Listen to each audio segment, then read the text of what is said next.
Hello, good morning. I hope your morning is off to a great start. All right, some really good questions. I probably say that every single live that I hop on. Really good questions, but they are really good questions. We got 1, 2, 3, 4, 5, 6. So let's get right into it. First one being about breakfast, how to track recipes, vacations. How do you stay on track on vacations?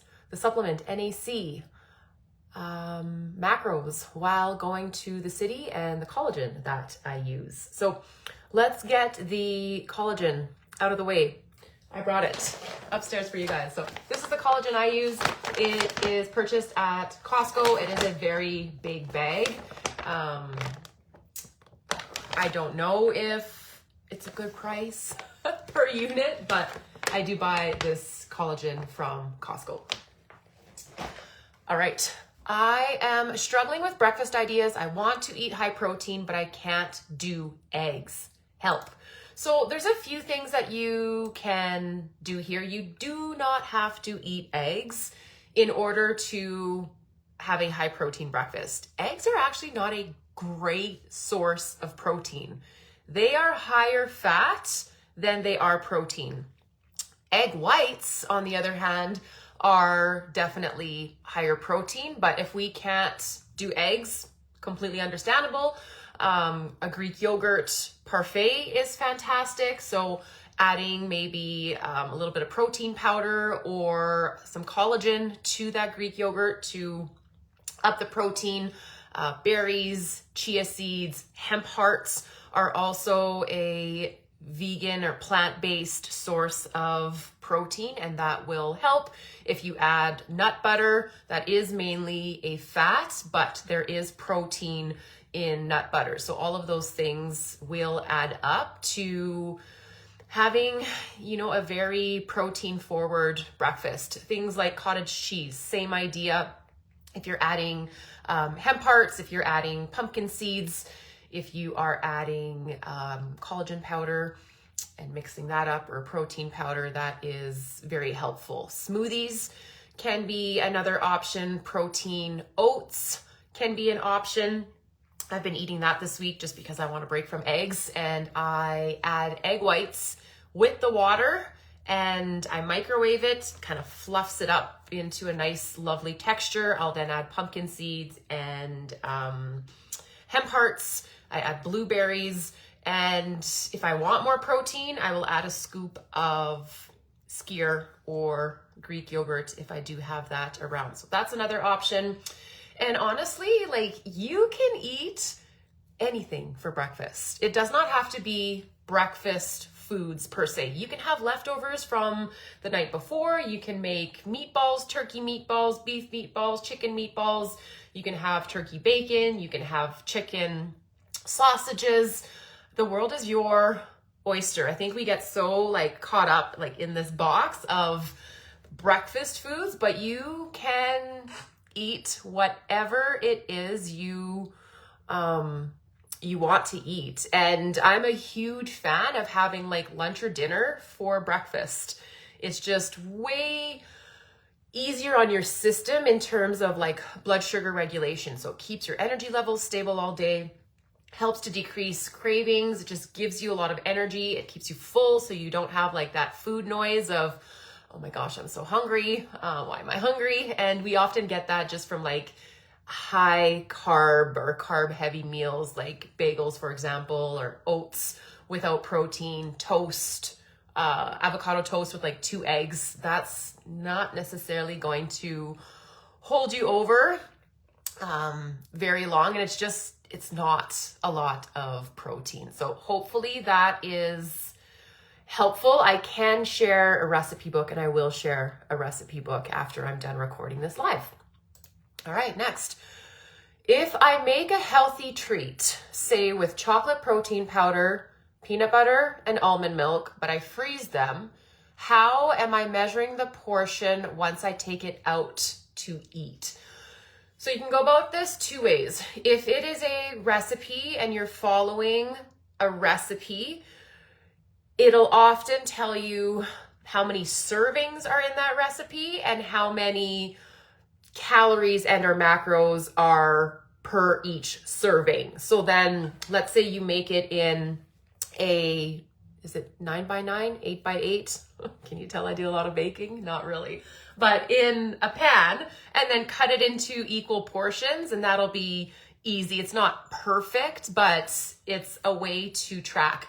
The other more accurate way of doing that is to measure out your container, so without anything in it. So measure out your pan, write it down. Then you're going to weigh every single ingredient as you're adding it to the recipe. So let's say, for example, it's 100 grams of protein powder. So you will be inputting this into MyFitnessPal, and this is a little bit complex, but I'm just trying to explain it as best as I possibly can. So let's say it's 100 grams of protein powder. Let's say it's 50 grams of peanut butter, and let's say it is 250 milliliters of almond milk. So you will add all of those in MyFitnessPal, and you will then weigh the entire dish. So you weighed it without anything in it before. Now you're going to weigh the dish again with all of the ingredients in that. It's going to give you another number.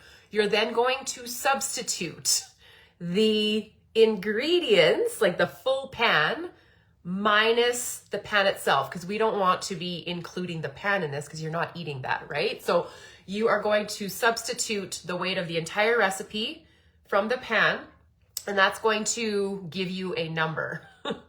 I feel like this is so complex.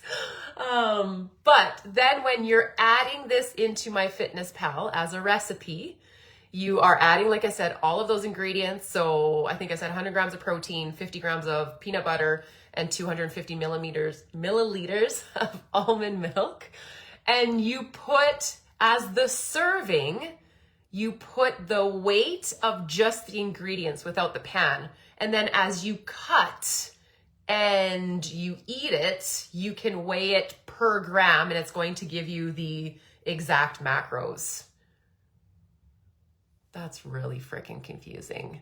I'll see if I can find a video to explain that, but hopefully it makes sense to some of you, especially if you've been tracking for a while. All right, next. Any tips on how to keep activity effective while on vacation? This is gonna sound really blunt, but you just need to move. I don't know a vacation where we just chill. Like, that's not what Rob and I do. Mind you, like, we will relax, but we get a ton of steps in because we like to explore. We like to go see things. Like, one of my favorite things to do is to go explore the towns or the beaches or wherever it is that we are. When we were on the cruise earlier this year in February, we still got 10,000 steps plus every single day, even on days that we didn't get off the ship. We didn't take the elevator. We took the stairs all the time. And if you've been on a cruise before, there's a lot of freaking stairs from the bottom to the top. So we did lots of stairs, and there's exercise rooms. Like, we went and we worked out. I didn't walk on the treadmill because I found it was like, it threw my balance off, you guys. It was so strange. I kept watching the people like running on the treadmills, and I'm like, oh my gosh, I would probably wipe out. It made me very nauseous. But anywho, there's a walking track too. So you just have to be intentional with it. I would say, like, get up in the morning, go for a walk, get it done early. If the sun is blasting and you're just like really hot and want to stay in the shade, then being intentional with getting out in the morning. I think there's no better way to start your vacation than going for a walk and maybe having a coffee on the beach.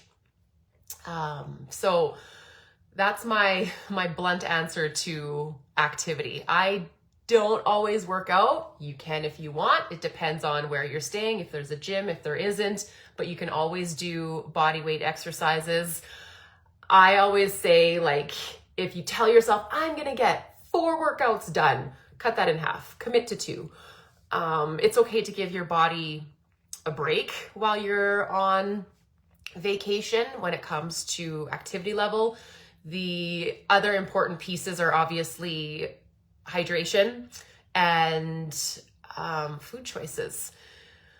Want to make sure that you feel good on vacation, and you feel good by eating foods that make you feel good.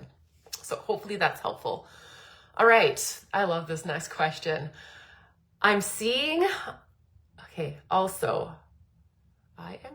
lately, why is this so hard for me to read? The words are a little mixed up. I am seeing lately on social media that they are recommending a supplement called NAC to help women with no gallbladder and fatty liver and help the liver work better to help with losing weight in the midsection. Do you know anything about this supplement, or is it just another company trying to push this super drug to help lose weight? So NAC, fantastic supplement. This is actually a supplement that was very popular during COVID because it helps with your lungs. And so there's that portion, but that's completely unrelated to this question. NAC is not a weight loss supplement by any means. It can support liver health in many cases. It helps with glutathione, which is a antioxidant that really helps with detoxification of your liver. So you're completely right in saying that it will help with liver function. I don't know about the gallbladder. I would have to do a little bit more research on that. But I guess as I'm saying that, yes, it would, because it would help with bile. And when you don't have a gallbladder, you're not necessarily producing bile. So yes, it would help with bile function or gallbladder function as well. But I know exactly the post that you are seeing because I have seen it on my feed several times, and it's this like cute little old lady that is asking a question. She's like, I don't know, my personal trainer told me about NAC, a new supplement. And if you look, it actually says sponsored. And it's so deceiving because people are like eating it up. Like, oh my gosh, everybody wants a quick fix. Everybody wants the next best thing, the next miracle drug.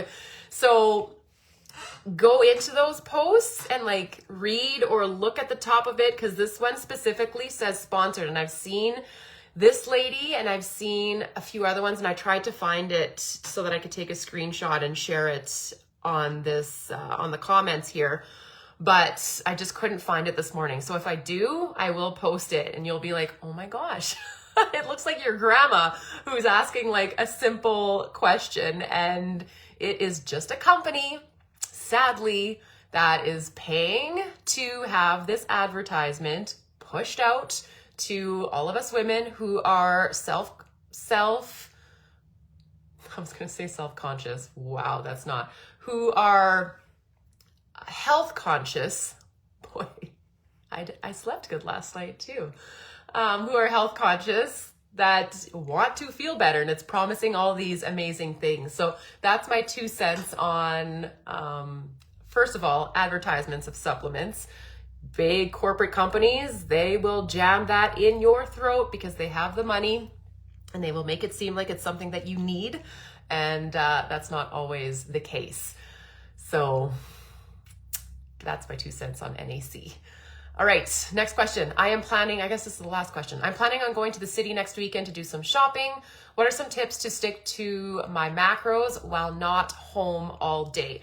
So I would absolutely, definitely, this goes for anything, start with a breakfast. Start your day with a big balanced breakfast. If you, again, try to like save calories because you know you might go eat out, or you're going to eat out, that's only going to lead to you possibly making a choice that, I'm not going to say that you're going to regret, but a choice that you would not have made if you started your day with a balanced, big, lovely, nutritious breakfast, because it's just going to help stabilize those blood sugar levels and decrease cravings. It's going to keep your mood elevated. It's going to keep your energy levels stable as well. So start with a breakfast. If you are getting up and getting on the road, make a smoothie, something that you can drink with you.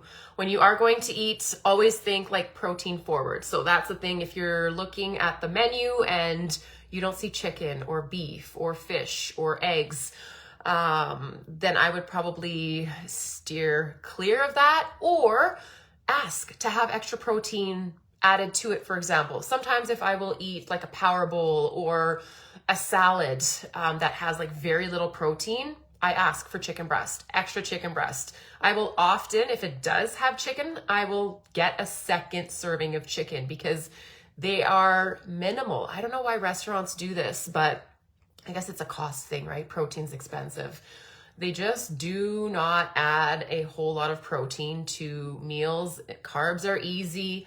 Fats are definitely easy in terms of like cheeses and sauces and oils and that sort of thing, but protein's hard to come by. So protein forward. I would pack snacks just so that you have something. So piece of fruit, nuts, protein bar, I have like little packages of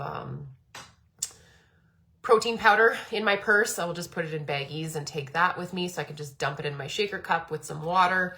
Easy peasy. Even having like cut up vegetables, I'll often take like carrots with me just to chomp on, especially if I've got a long drive. So hopefully that is all helpful. And I guess the whole point of like this lifestyle too, just in closing, is that if you are on track and intentional with your nutrition, most of the time, going to the city like as a treat and like shopping and going out and having your favorite meal is okay. You are 100% like allowed and able to do that, though nothing's going to fall apart. Your digestion might be off a little bit, but you know, you'll be just fine. So that's my 2 cents. If anybody else has any other tips, please feel free to drop them in the chat below or the comments below,